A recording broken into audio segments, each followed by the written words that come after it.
감남산 집중의 여정 40일 17일차 시작하도록 하겠습니다. 오늘은 기도란 무엇인가, 기도할 때 일어나는 일에 대해서 같이 말씀을 나누도록 하겠습니다.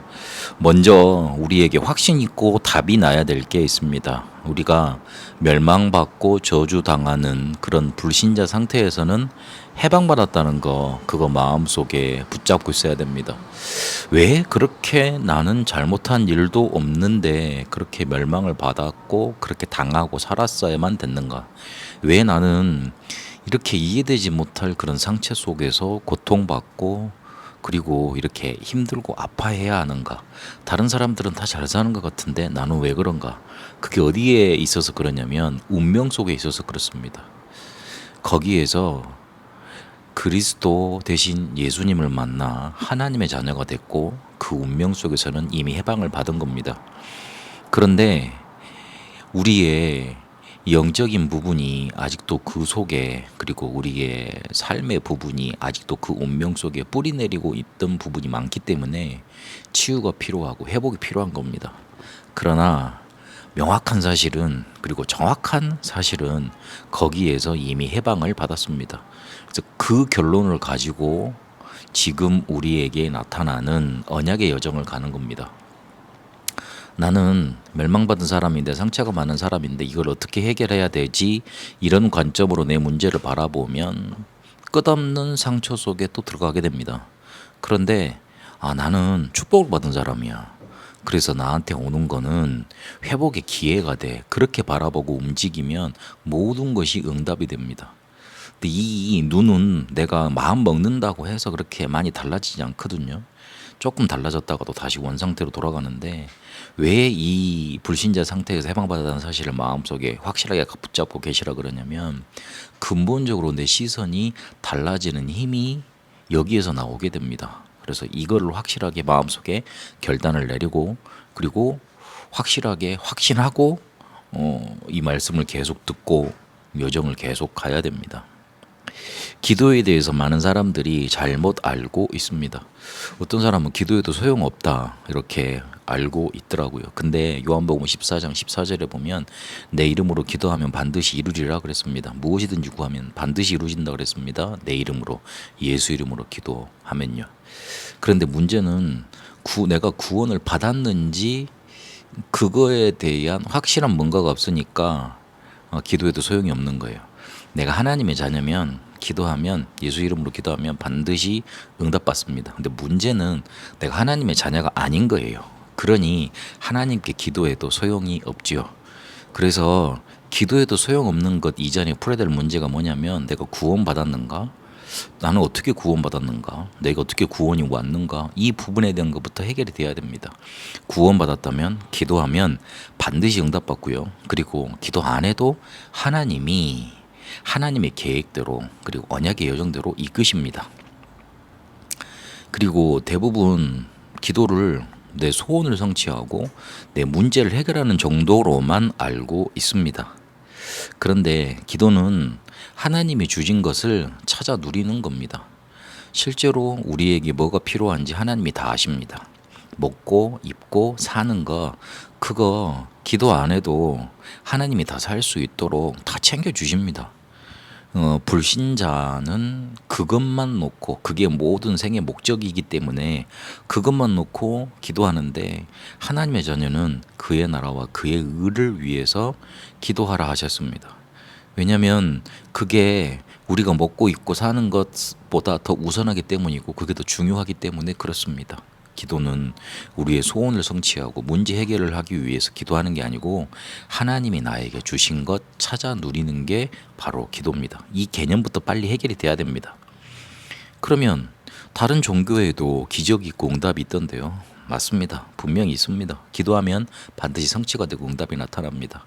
그러나 그게 눈에 보이지 않는 귀신과 악령의 역사입니다.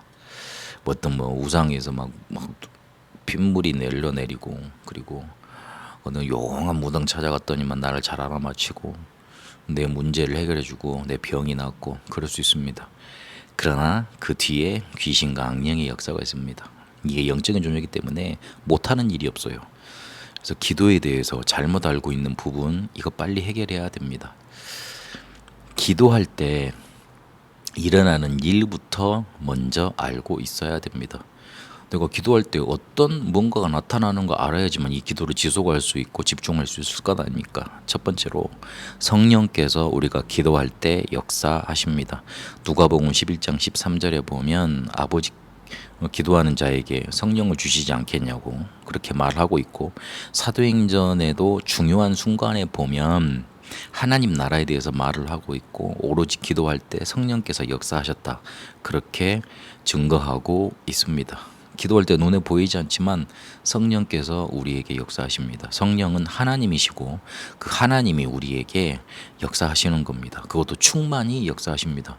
충만히 역사한다 말은 무슨 말입니까? 물컵에 물을 그냥 따르면 이게 물이 담겼나 안 담겼나 잘 모릅니다. 그런데 충만히 따른다는 말은 물이 다 담겨 있을 정도로, 다 담을 정도로, 그리고 철철 흘러 넘칠 정도로 따른다는 말입니다. 나에게 성령께서 역사하시면 다른 사람이 보고 압니다. 저 사람은 하나님의 영에 충만된 사람이구나. 창세기 41장 38절에 있는 것처럼 그 애굽의 왕인 바로가 요셉을 보고 깨달았습니다. 어떻게 저 사람이 저렇게 지혜 있는 말을 그렇게 할 수 있냐. 하나님의 영에 충만하기 때문에 저런 거 아니냐. 그렇게 남들이 보고 알 수 있을 정도로 그렇게 역사하십니다.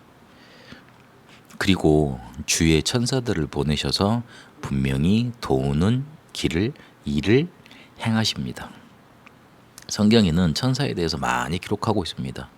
베드로가 옥에 갇혔을 때 천사를 보내셨고, 그리고 바울이 난파선에서 고생하고 있을 때 그때 주의 사자를 보내셨다 그렇게 기록하고 있습니다. 출애굽기 24장 19절을 보니까 홍해 앞에 주의 천사들을 먼저 보내셔서 이스라엘 백성들을 도우셨습니다. 다니엘 3장 8절 24절 보니까 다니엘의 세 친구들이 풀무불, 그러니까 용광로에 들어가게 될 때 그때 하나님이 천사를 보내셔서 그 세 친구들을 보호하셨다 그런 일이 기록돼 있고요. 그건 역사서에도 기록돼 있는 말씀입니다. 다니엘서도 보니까 다니엘이 사형당해서 사자굴에 들어가게 됐는데 거기에서 사자들의 입을 딱 막았다 그렇게 기록하고 있습니다. 히브리서 1장 14절에도 보니까 구원받은 후사들, 우리 하나님의 자녀들을 위해서 천사들을 신분권으로 종으로 이렇게 파송한다 그렇게 말하고 있습니다.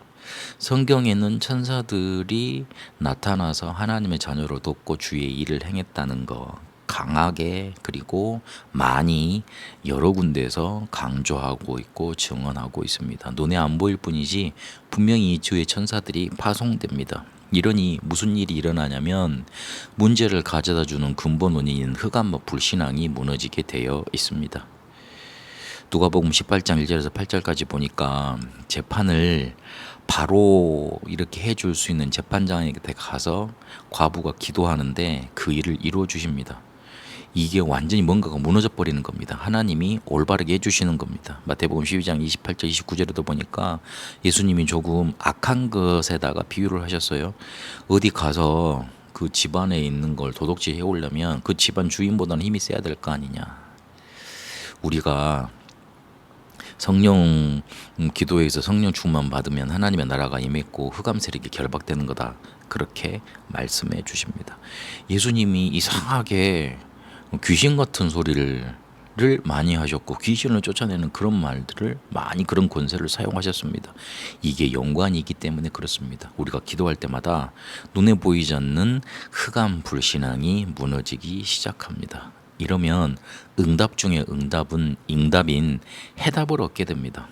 내가 왜 이 문제를 당했는지, 하나님의 계획과 뜻은 무엇인지, 이거를 왜 이렇게 만드시는지 마음과 생각을 지키시고 평안으로 우리의 마음을 사로잡으십니다. 성령께서 역사하시고 주의 천사가 파송되고 흑암 사단 불신앙이 무너지고 이러면 우리 속에 참된 평안으로 하나님이 이끄시는 해답이 나타나게 되는 겁니다. 그래서 기도 제목이 제일 중요합니다. 뭔가를 해결해 달라는 게 아니고 하나님 이걸 통해서 하나님의 계획과 뜻이 나에게 깨달아지게 하시고 이루어 주옵소서, 그렇게 기도하는 게 가장 좋습니다. 우리는 하나님의 자녀입니다. 그래서 솔직히 기도 안 해도 너무 극단적으로 말을 해서 기도 안 해도 응답 받습니다. 우리가 부모가 되면 자녀들을 다 책임지듯이요. 그렇게 되는 겁니다. 그래서 말씀과 복음을 깨닫고 그리고 문제에 대한 해석을 바로 하고 이게 문제인지 이게 기회인지 기다림인지 조금만 구분할 수 있으면 됩니다. 우리가 대부분 문제 아닌 것을 문제 삼기 때문에 기도가 바르게 되지 않고 응답을 받아도 모르게 되는 겁니다. 그래서 기도 제목이 제일 중요합니다. 이러면 기도 계속할 때 하나님이 주시는 지혜가 생겨서 어떤 것 와도 문제되지 않은 응답의 상태로 갈 수 있습니다. 지금 호흡에 대해서 3일째 계속 강조를 하고 있습니다. 오늘은 어떤 좀 실천을 해보시냐면 오늘과 내일 사이에요. 날숨과 들숨 이거를 한 세트로 해가지고 한 100번 정도 계속 지속해보세요. 날숨 5초, 들숨 5초, 1대1의 비율로. 날숨, 들숨 하면 조금 여러분 힘드실 수 있기 때문에 들숨부터 5초 하시고 내뱉는데 5초 하시고 그렇게 1대1의 비율로 1분에 한 6분 정도 한다. 길거든요. 5초 들으셨다가 5초 내쉬고 내쉴 때는 배가 등에 딱 붙을 정도로 배가죽이 등에 딱 붙을 수 있을 정도로 그렇게 배 운동도 하면서 장 운동도 시키면서 그렇게 하시면 좋습니다. 처음에 100번 하면 아마 힘드실 거예요. 그래서 10번씩 끊으시든지 아니면 1분에 한 6번 정도 되니까 5초 하면 10초잖아요. 그러면 1분에 6번 정도 이렇게 한 세트 할 수 있지 않습니까? 그래서 1분 단위로 끊어서 뭐 10분 하시고 그리고 또 다음에 또 한 5분 정도 하시고 그러면 될 거니까. 그래서 들숨과 날숨 이걸 한 세트로 1대1의 비율로 100번 정도 반복을 해보시라.